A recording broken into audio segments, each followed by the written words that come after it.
For this video, I will show you how to make a quiz form with automatic scoring system in Google Forms.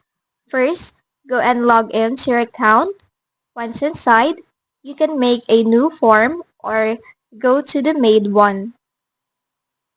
Now in here on the upper ribbon, go to the form settings and you'll be able to have an option to make it a quiz.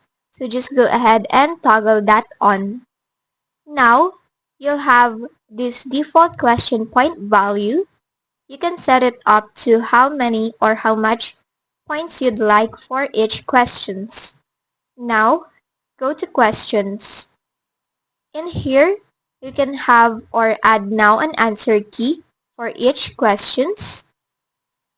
After that, you can click on the publish button at the top right corner. Now, you can copy the responder link and share it to others. So if you go to another browser and access that link, in the responder view, if you go and answer those questions and submit it, you will have an automatic score that you can view.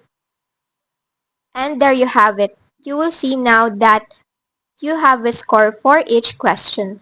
And that's just basically it.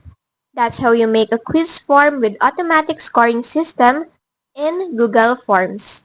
If this video helped you, don't forget to like, subscribe, and hit the bell icon for more tutorials.